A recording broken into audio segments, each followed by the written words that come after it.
Hello friends, welcome back to our channel toppers target. I hope आप सब अच्छे होंगे और आप सबकी प्रिपरेशन अच्छे से चल रही होगी। सो प्रीवियस वीडियो में हमने DSSB के PYQ क्वेश्चंस डिस्कस किए थे।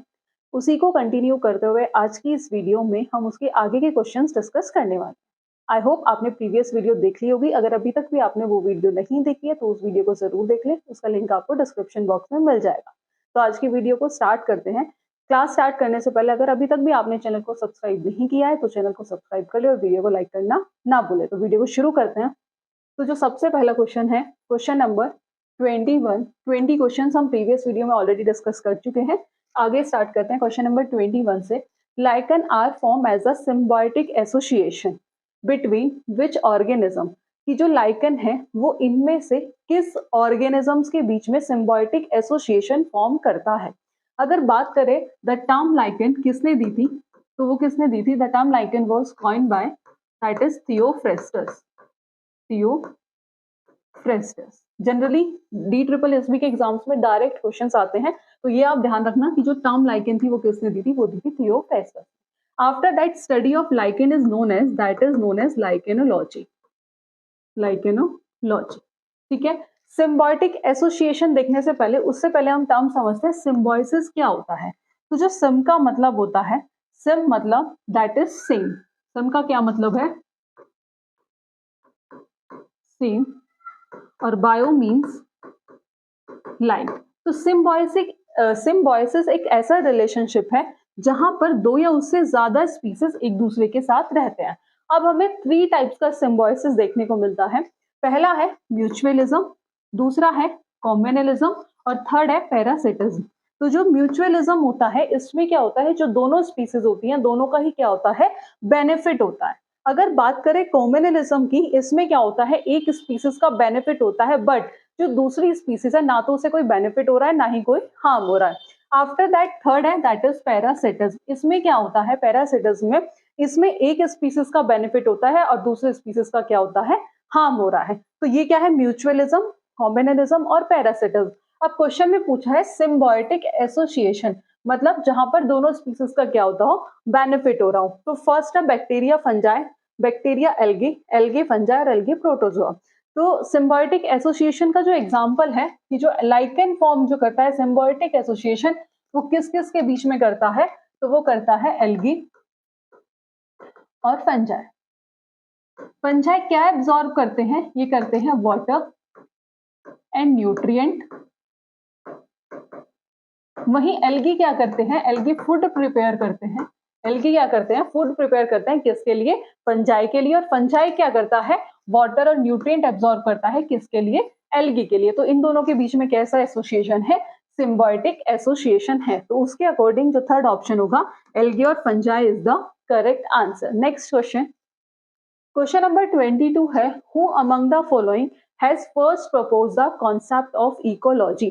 कि इनमें से सबसे पहले इकोलॉजी का कॉन्सेप्ट किसने दिया था? तो जो सबसे पहले जो इकोलॉजी का कॉन्सेप्ट दिया था वो दिया था सर A.G.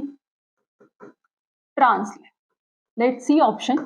तो फर्स्ट है डार्विन। डार्विन ने क्या दिया था? Theory of evolution. तो ये ऑप्शन नहीं है। लिनेनियस ने बायनोमियल नोमेनक्लेचर दिया था। ये भी नहीं है। हक्सले भी नहीं है। तो ट्रांसले इज द करेक्ट आंसर। अगर पूछ ले कि the term ecology was coined bye, तो वो किसने की थी?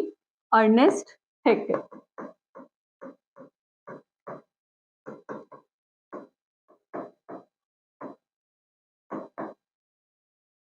ठीक है, इकोलॉजी टर्म कॉइन्ड बाय तो किसने दी थी? अर्नेस्ट हेक्यल ने। और सबसे पहले इकोलॉजी का जो कॉन्सेप्ट दिया था वो किसने दिया था? वो दिया था सर A.G. ट्रांसले ने।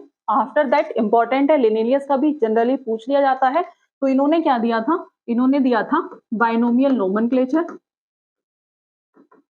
Binomial nomenclature. और डार्विन ने theory of Darwin theory of evolution. ठीक है, तो जो करेक्ट आंसर होगा fourth option is the correct answer. Next question, question number 23 है, ozone layer is present in which region of atmosphere. की जो ओजोन लेयर है वो एटमॉस्फेयर के किस रीजन में पाई जाती है? तो वो पाई जाती है स्ट्रेटोस्फीयर में। स्ट्रेटोस्फीयर में। Let's see option. फर्स्ट है स्ट्रेटोस्फीयर, तो फर्स्ट ही ऑप्शन क्या हो गया? correct answer. Next question. Question number 24 is, which of the following chemical are used in the manufacture of refrigerator?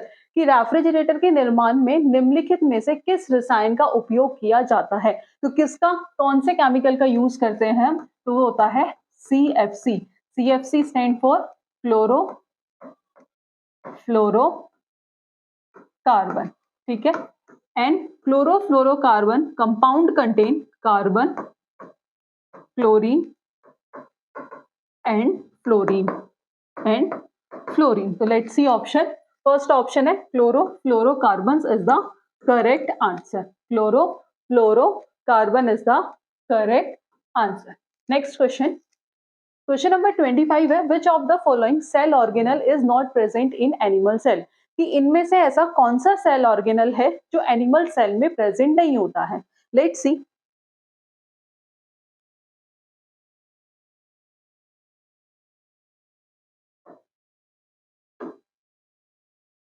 ये एनिमल सेल का स्ट्रक्चर है. ये क्या है? That is the nucleus. Nucleus के अंदर न्यूक्लियोलस, DNA,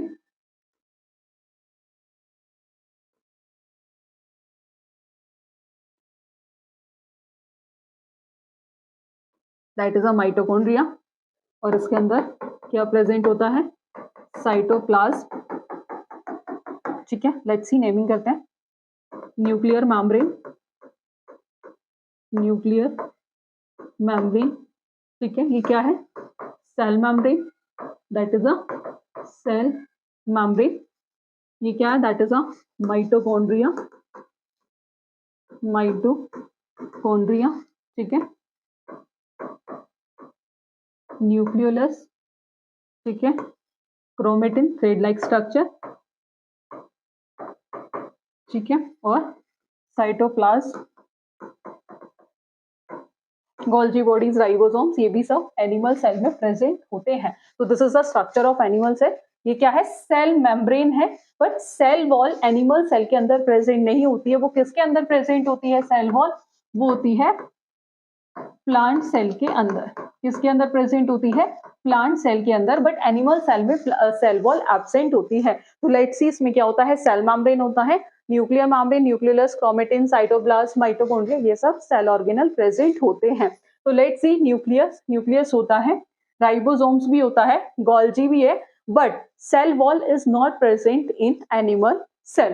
तो जो फोर्थ ऑप्शन होगा that is the correct answer, ठीक है. Next question. Question number 26 is, name the enzyme which act on carbohydrate in the saliva. कि saliva के अंदर ऐसा कौन सा एंजाइम होता है कि लार में कार्बोहाइड्रेट पर कार्य करने के लिए कौन सा एंजाइम होता है? तो saliva contain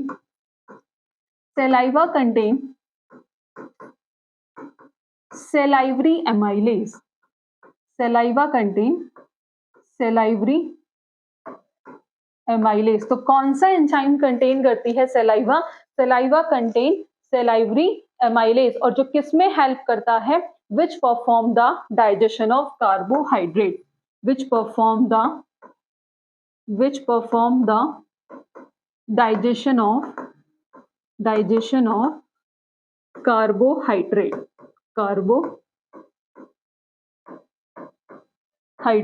तो दैट इज कार्बोहाइड्रेट मीन्स किसकी बात हो रही है?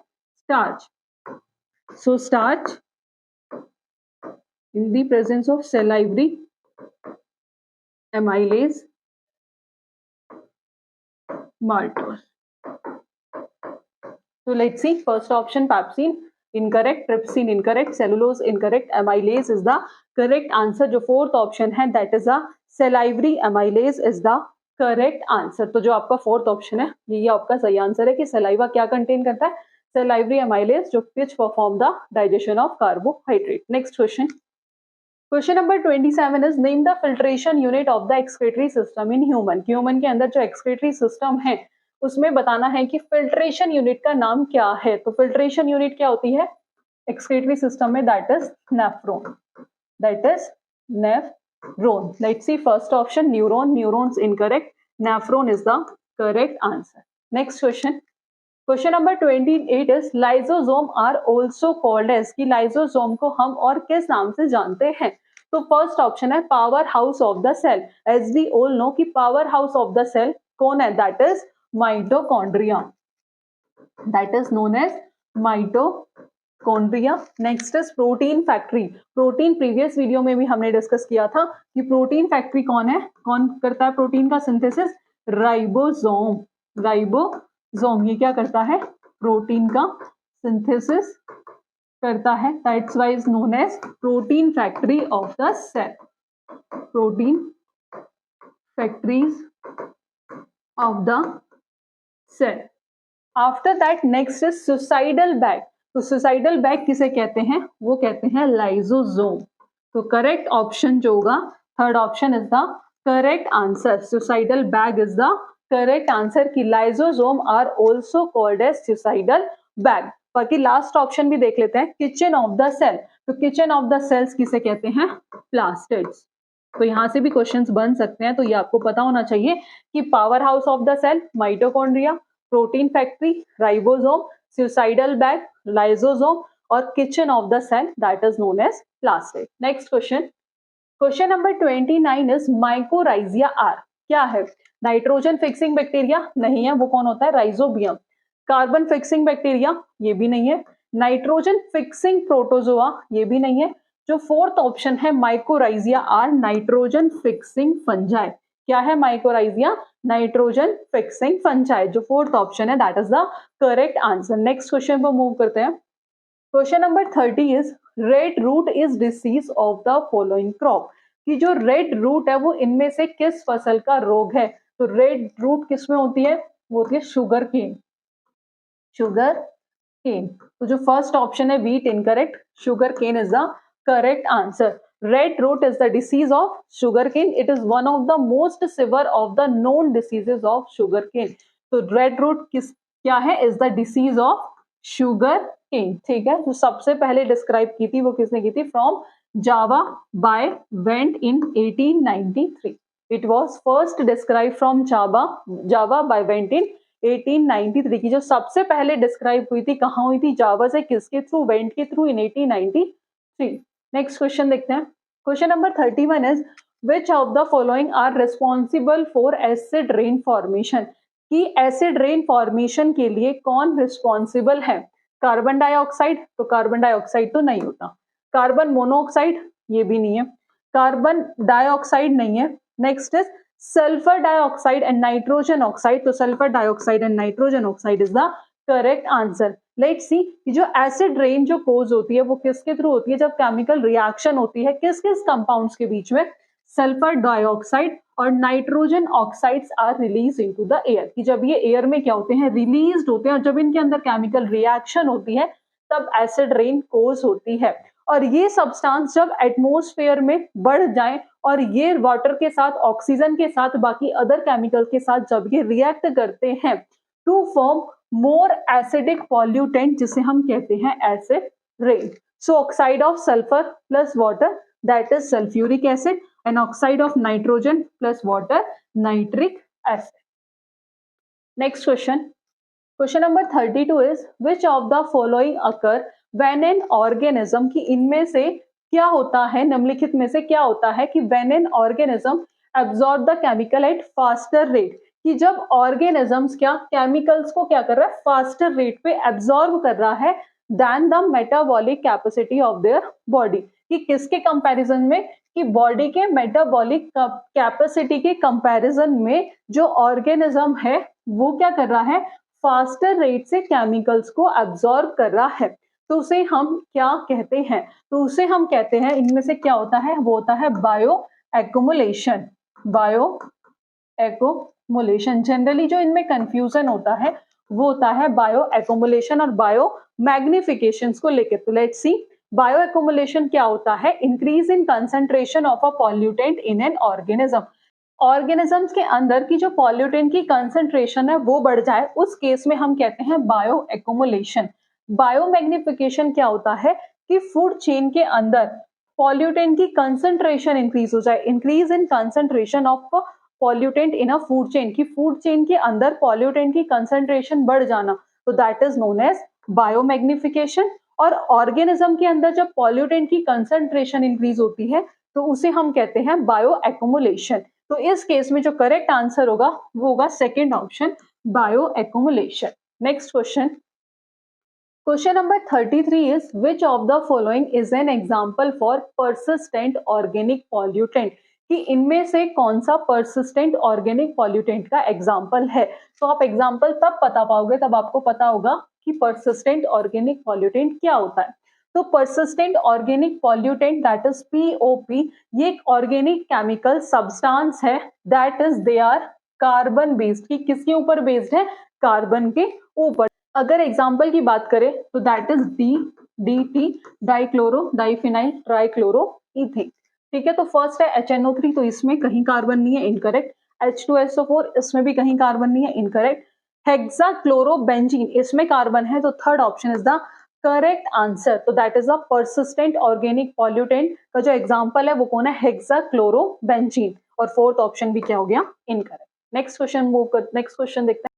क्वेश्चन नंबर 35 है where is Jim Corbett National Park located, कि जिम कॉर्बेट नेशनल पार्क कहाँ है, तो वो है उत्तराखंड में। तो first option is the correct answer. Next question, question number 36 है which one is the indigenous variety of fowl, कि इनमें से कौन सा इंजीनियस वेराइटी है फोल की। ठीक है, मुर्गी की स्वदेशी किस्म कौन सी है, तो दैट इज असील, जो फर्स्ट ऑप्शन होगा that is the correct answer. Next question, question number 37 the world environment day is celebrated on which day. So simple question, सबको पता होगा आंसर, 5 जून।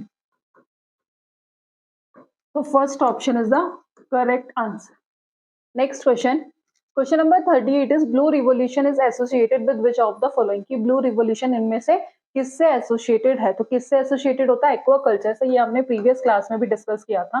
तो ये रिलेटेड किससे है, एक्वाकल्चर से। तो first agriculture incorrect, aquaculture is the correct answer. Next question, fall cholera is caused by which of the following bacteria, की जो फॉल कॉलेरा डिसीज है वो इनमें से किस बैक्टीरिया से होती है। विब्रियो कॉलेरा, तो विब्रियो कॉलेरा से नहीं होती है। पास्टुरेला पेस्टिस, इससे भी नहीं होती है। पास्टुरेला मल्टोसीडा, तो जो थर्ड ऑप्शन है that is the correct answer, Pasteurella multocida is the correct answer. Next question, foot and mouth diseases in cattles, की कैटल्स में जो फुट और माउथ डिसीजेज होती है वो किस माइक्रो ऑर्गेनिजम्स के थ्रू होती है। तो वो किसके थ्रू कोज्ड होती है, वो होती है वायरस के थ्रू। तो बैक्टीरिया के थ्रू इनकरेक्ट, फंजाई के थ्रू इनकरेक्ट, वायरस के थ्रू होती है, तो virus is the correct answer. तो ये थे 20 क्वेश्चंस जो हमने आज की क्लास में डिस्कस किए हैं। आई होप आपको आज का सेशन पसंद आया होगा। फर्दर ऐसी वीडियोस के लिए आप हमारे चैनल से जुड़े रहिएगा। अब जल्दी हम थ्योरी की क्लासेस स्टार्ट करने वाले हैं, तो आई होप आप हमारे चैनल को जरूर सब्सक्राइब करेंगे। तो आज की वीडियो में इतना ही, मिलते हैं नेक्स्ट वीडियो में नेक्स्ट टॉपिक के साथ। Thank you.